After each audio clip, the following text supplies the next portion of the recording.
आचार्य रामचंद्र शुक्ल और हिंदी आलोचना, इसके बारे में समझेंगे थोड़ा कि हिंदी साहित्य के रीतिकाल संवत 1700 से 1900 के कवियों ने स्वयं को आचार्य सिद्ध करने के प्रयत्न में कुछ रचनाएं लिखी, पर ये रचनाएं काव्य शास्त्रीय पुस्तकें न होकर लक्षण ग्रंथ मात्र हैं और वे सिर्फ देखा जाए तो संस्कृत काव्य शास्त्र की रचनाओं की नकल मात्र हैं। विश्लेषण और विवेचन के लिए सशक्त गद्य की आवश्यकता पड़ी, तो हम उस गद्य पे नहीं रह सकते थे जो पहले था हमारे पास। तो इन आचार्यों ने जो कुछ लिखा था वो पद्य में लिखा था और वो एक तरीके से देखा जाए तो अच्छा नहीं था उस काल के समय। तो इस काल में व्यवहारिक आलोचना केवल गुण दोष कथन तक ही सीमित थे। रीतिकालीन लक्षण ग्रंथों के विषय में आचार्य नंद विलारे वाजपेयी ने लिखा कि उनमें आलोचना के सूत्रों, सामाजिक पृष्ठभूमि, रचनाकार की मानसिकता, मनोवैज्ञानिक विवेचना, कलात्मक विवेचना आदि का अभाव था, अतः इन्हें आलोचना ग्रंथ नहीं कहा जा सकता। भारतीय हिंदू युग में काव्य की भाषा तो ब्रजभाषा ही रही, पर गद्य में खड़ी बोली का प्रयोग होने लगा और उसमें विवेचन की थोड़ी बहुत शक्ति आ गई थी। सबसे बड़ी बात तो यह हुई थी कि इस युग में हिंदी लेखकों ने यह समझ लिया था कि साहित्य का समाज से घनिष्ठ संबंध है। कविता केवल रसात्मक वाक्य नहीं है, ये केवल रमणीयता का अर्थ प्रतिपादक शब्द भी नहीं है, अंततः पुर का लीला विनोद भी नहीं है। इसका समाज से गहरा सरोकार है, यह अब लोगों को समझ में आने लगा था। इस युग में आलोचक आलोचना पत्र पत्रिकाओं में लिखे गए टिप्पणियों और निबंधों के माध्यम से विकसित हुई। आलोचना का विकास यहाँ से इस तरीके से शुरू होता है और इस युग के लेखकों ने पश्चिमी साहित्य की नकल के रूप में आलोचना को ग्रहण नहीं किया, अपितु साहित्य को समझने, उसकी उपादेयता पर विचार करने और अपने समय की आवश्यकता समझने के लिए आलोचनाएं लिखी। भारतीय हिंदू का लेख नाटक यह बताने के लिए लिखा गया कि हिंदी नाटकों का स्वरूप कैसा होना चाहिए और ये विचार उन्होंने स्वयं नाटककार होने की हैसियत से लिखे। उसके पीछे उनके नाटक लेखन का नाट्य अभिनेता का अनुभव थे। जहाँ तक व्यवहारिक आलोचना का संबंध है, इस युग के लेखकों ने निष्पक्ष होकर समाज के हित को ध्यान में रखकर कृतियों की आलोचना की और गुण दोष बतलाए। जैसे श्रीनिवास दास के नाटक संयुक्ता स्वयंवर की समीक्षा तथा बालकृष्ण भट्ट द्वारा संयुक्ता स्वयंवर की कटु आलोचना और श्रीधर पाठक की गोल्डस्मिथ के अंग्रेजी काव्य हर्मिट के हिंदी अनुवाद की समालोचना। सारांश यह है कि भारतीय हिंदू युग की आलोचना का विकास तो नहीं हो पाया, हाँ आलोचना दृष्टि का निर्माण अवश्य हुआ। हिंदी आलोचना में वैज्ञानिकता की परंपरा का जो प्रवर्तन भारतीय हिंदू ने किया था, उसे नवीन ज्ञान विज्ञान के आलोक में विभाजित करने का श्रेय महावीर प्रसाद द्विवेदी और बाबू श्याम सुंदर दास को है। उनकी व्यवहारिक आलोचना परिचयात्मक तो है ही। द्विवेदी जी ने निर्भय और निष्पक्ष होकर इन कवियों को उनके काव्य की प्रशंसा की और दोष भी बताए।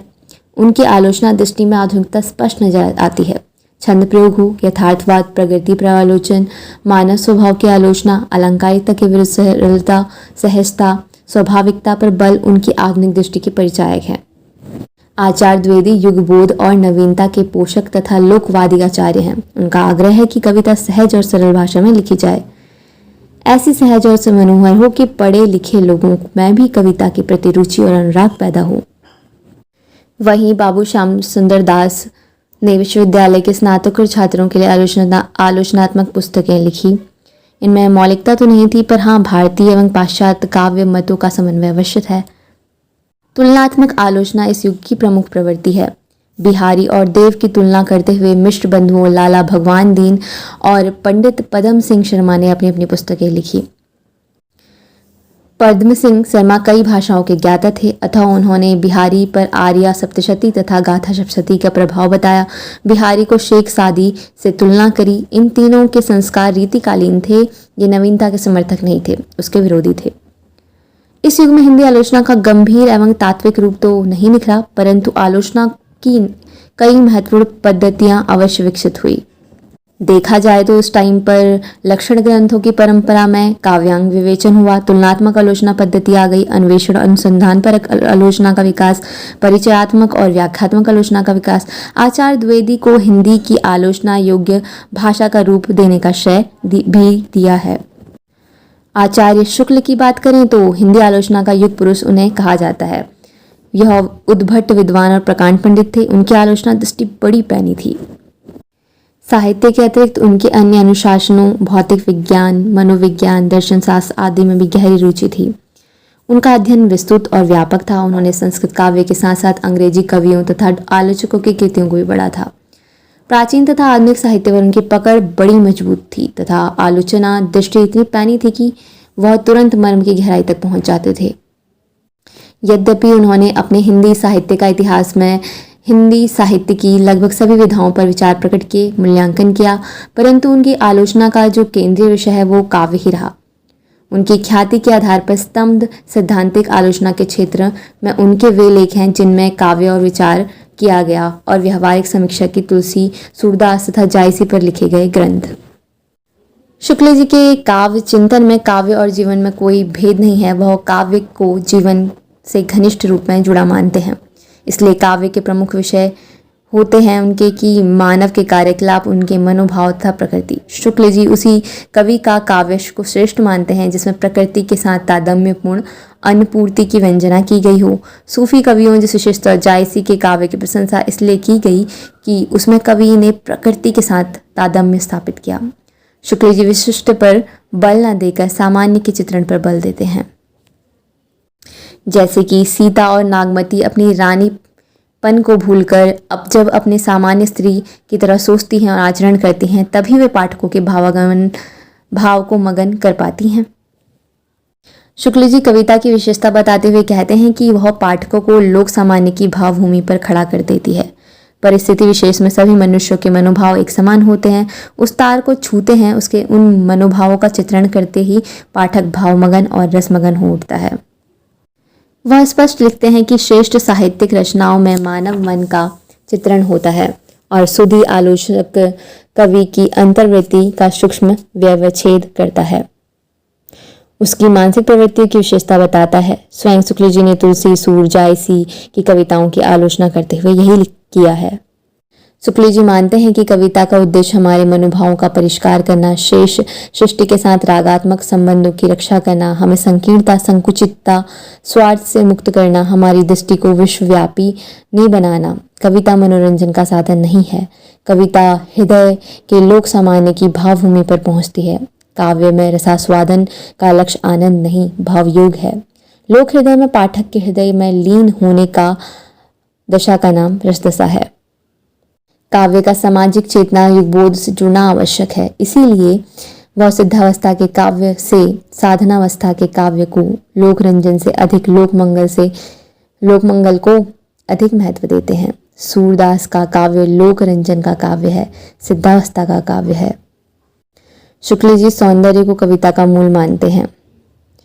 काव्य के विषय, काव्य की प्रकृति, स्वरूप और काव्य के उद्देश्य के संबंध में अनेक विचारों ने उनकी आलोचना दृष्टि का निर्माण किया। अतः वह आलोचक के निम्नलिखित कार्य मानते हैं। पहले तो यह मानते हैं कि काव्य का गंभीर अध्ययन करके कवि को अनुवृत्ति का व्यवच्छेद करे, उसकी मानसिक प्रवृत्ति की विशेषताएं दिखाए तथा काव्य के आंतरिक सौंदर्य का उद्घाटन करे। दूसरी बात वो यह कहते हैं कि युग विशेष की सामाजिक, धार्मिक, राजनीतिक परिस्थितियों के कवि व्यक्तित्व और काव्य रचना पर पड़े प्रभाव का विवेचन और विश्लेषण करे। तीसरी बात कहते हैं कि कालजयी कृतियों का पुनर्मूल्यांकन करे, प्राचीन साहित्य की युगानुकूल व्याख्या करे, समकालीन रचनाकारों का मार्गदर्शन करे। चौथा जो वो कहते हैं कि काव्य के सौंदर्य का उद्घाटन करना, यह सौंदर्य आंतरिक अधिक होता है, भाषा, अलंकार, छंद आदि से संबद्ध कम। वह कविता के वर्ण विन्यास, शब्दालंकार, अर्थालंकार चमत्कृत करने वाले अप्रस्तुत विधान को महत्व नहीं देते। इन युक्तियों का प्रयोग करने वाली रचना कविता न होकर सूक्ति है। आचार्य शुक्ल जिस कारण से युग पुरुष आलोचक कहलाते हैं या हिंदी आलोचना को व्यवस्थित तथा उत्कर्ष बिंदु तक पहुंचाने वाले मनस्वी कहलाते हैं, वे हैं कि पहला अगर बोलें तो भाव, विभाव तथा रस की नई व्याख्या उन्होंने प्रस्तुत कर दी लोगों के सामने। और प्रत्यबोध, अनुभूति और वेग युक्त प्रवृत्ति, इन तीनों के गुण संश्लेषण का नाम भाव है। ये बात उन्होंने कही। उन्होंने कहा कि लोक हृदय में हृदय के लीन होने की दशा का नाम रसदशा है। इसके अलावा वो साथ में बोलते हैं कि उनकी मर्म भेदी जो पैनी दृष्टि और मूल को पकड़ने की क्षमता, सार ग्रहण की योग्यता है ना, वो अतुलनीय है। द्वितीयोगीन काव्य की सीमाओं को पहचान कर उन्होंने लिखा कि कल्पना का रंग भी बहुत कम सा या फीका रहता है, हृदय का वेग भी खुल कर व्यंजित नहीं होता था। दूसरी ओर श्रीधर पाठक की काव्य रचना का गुण पहचानते हुए लिखते हैं कि उन्होंने पद्य के लिए सुंदर लय और चढ़ाव उतार में कई नई ढांचे निकाले। तीसरी बात अगर उनके विषय में कही जाए कि उन्होंने प्राचीन काव्य को अपने युगबोध और युग की भाषा की व्याख्या की, उसकी युगानुकूल पुनर्व्याख्या की। चौथी बात कही जाए तो वो पहले काव्य का गंभीर अध्ययन करते हैं, फिर साहित्यिक रचनाओं के आधार पर साहित्यिक सिद्धांत स्थापित करते हैं। साहित्य का पारायण कर निगमनात्मक पद्धति से उन्होंने समीक्षा के सूत्र निकाले और वे ही उनके समीक्षा सिद्धांत बन गए। पांचवा अगर बात करें तो उन्होंने आलोचना के लिए ऐसे शब्द गढ़े जो उनके आलोचना कर्म को समझने में महत्वपूर्ण भूमिका निभाते हैं। लोक सामान्य की भावभूति ऐसा ही पद है। छठी बात अगर कही जाए तो उन्होंने बाह्य जगत और मानव जीवन की वास्तविकता के आधार पर नए साहित्य सिद्धांत की स्थापना करी। शुक्ल जी पूर्णतः पूर्वाग्रह से मुक्त नहीं थे। साहित्य और काव्य की उत्कृष्टता के संबंध में वे अपने विचार थे जिनमें लोकमंगल की भावना प्रमुख थी। वह उस काव्य को ही उत्तम मानते थे जिसमें जीवन का विराट चित्रण हो। यही कारण है कि प्रबंध काव्य और मुक्त काव्य या गीति काव्य से श्रेष्ठ मानते हैं। छायावादी काव्य के प्रति भी उनकी दृष्टि स्वच्छ और पारदर्शी नहीं है। वह कहते हैं कि छायावादी कवियों को छंद लय आदि के क्षेत्र में मौलिक उद्भावनाएं करने की बजाय पुरानी परंपरा को ही आगे बढ़ाना चाहिए। उन्होंने छायावाद के आध्यात्मिक रहस्यवादी रूप का भी विरोध किया और छायावादी आंदोलन को अंग्रेजी साहित्य की रोमांटिक काव्यधारा का अनुसरण कहा। सारांश है कि जब तक शुक्ल जी किसी कृति को युगीन परिस्थितियों को भली भांति ठोक बजा कर नहीं देख लेते तब तक वो आगे नहीं बढ़ते। परिस्थितियों का सम्यक अध्ययन करने के बाद वे रचयिता के व्यक्तित्व पर आते हैं। इस विषय पर उनकी दृष्टि कवि के जीवन वृत्त की अपेक्षा उनके स्वभाव का विश्लेषण करने की ओर अधिक लगी रहती है। रचनाओं के आधार पर कवियों के स्वभाव का पता लगाना शुक्ल जी के लिए बहुत बड़ी विशेषता है। इससे उनकी पैनी दृष्टि का पता चलता है। तुलसीदास के स्वभाव का विश्लेषण करते हुए लिखा है कि इससे प्रकट होता है कि उनके अंतःकरण की सबसे प्रधान वृत्ति थी सरलता, जिसकी विपरीतता वे सहन न कर सकते थे। अतः इस थोड़ी सी चिड़चिड़ाहट को भी सरलता के अंतर्गत लेकर संक्षेप में हम कह सकते हैं कि गोस्वामी का स्वभाव अत्यंत सरल, शांत, गंभीर और नम्र था।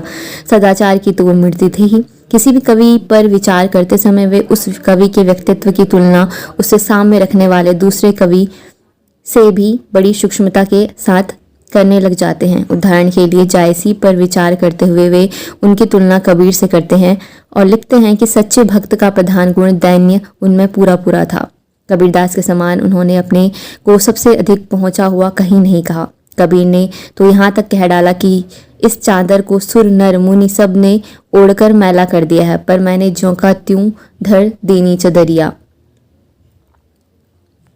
जब शुक्ल जी को काव्य में अभिव्यक्त विचारधारा पर विचार करना होता है तो वे उस विचारधारा के संबंध, मत, संप्रदाय या वाद का सम्यक परिचय प्रस्तुत करते हैं और तब कहीं अपने मूल विषय पर आते हैं। पद्मावत की समीक्षा करते समय उन्होंने सूफी मत और सबसे उसके सिद्धांतों का रहस्यवाद का विस्तृत परिचय दिया है। ऐसे ही सूर और तुलसी पर विचार करते हुए वे इन महाकवियों की भक्ति पद्धति तथा भक्ति के उद्भव और विकास आदि का प्रभुत सामग्री प्रस्तुत करते हैं। कवियों की विचारधारा के स्पष्टीकरण में उन्होंने प्रायः तुलना का मार्ग अपनाया है।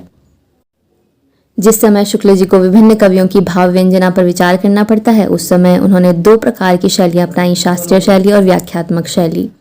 शुक्ल जी की व्याख्यात्मक शैली का रूप अत्यंत हृदय स्पर्शी है। इस प्रकार की शैली अपनाते हुए वे एकदम सहृदय हो उठते हैं।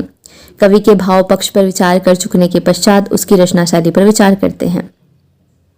उदाहरण के लिए यदि उन्हें कवि की कृति में प्रबंधत्व की जांच करनी हो तो वे उनके लिए चार बातों पर विशेष रूप से विचार करते हैं: इतिवृत्त, वस्तु, व्यापार वर्णन, भाव व्यंजना और संवाद। इतिवृत्त के अंतर्गत वे कथा वस्तु के संगठन, संबंध, निर्वाह, मार्मिक स्थलों के चुनाव आदि पर भी ध्यान देना आवश्यक मानते हैं। रचना की भाषा शैली पर विचार करते समय वे अलंकार, विधान, उक्ति व चित्र, भाषा, अधिकार संबंधी विशेषताओं पर विशेष रूप से ध्यान देते थे। शुक्ल जी का मत है कि सूरदास उतने बड़े नहीं जितने तुलसी।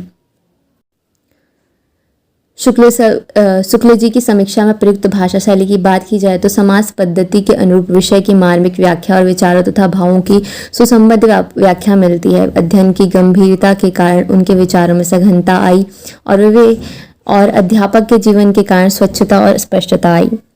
विचारों के संबंध योजना उनकी शैली की बहुत बड़ी विशेषता है। ज्ञान की जिस ज्ञान की जिस चरम सीमा पर आकर ज्ञाता और ज्ञेय एक हो जाते हैं, भाव की उस चरम सीमा पर आकर आश्रय और आलंबन एक हो जाते हैं, ऐसा वे कहते हैं। उनकी समीक्षा शैली में विश्लेषणात्मक रूप भी देखने को मिलता है। इस विश्लेषण में उनकी शैली रेखा गणित की तरह बिंदु से बिंदु की ओर बढ़ती है।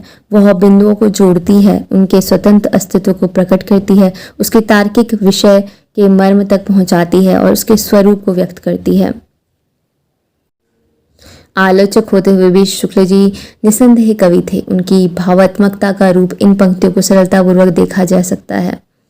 जयदेव की देववाणी की स्निग्ध धारा जो काल की कठोरता में दब गई, अवकाश पाते ही लोक भाषा की सरसता में परिणित होकर मिथिला की अमराइयों में विद्यापति के कोकिल कंठ से प्रकट हुई और आगे चलकर ब्रज के करील कुंजों के बीच फैले अम्माल मनों को सींचने लगी। आचार्यों की छाप लगी हुई 8 वीणाएं श्री कृष्ण प्रेम लीलाओं का कीर्तन करने उठी, जिनमें सबसे ऊंची, सरीली और मधुर झनकार अंधे कवि सूरदास की वाणी है।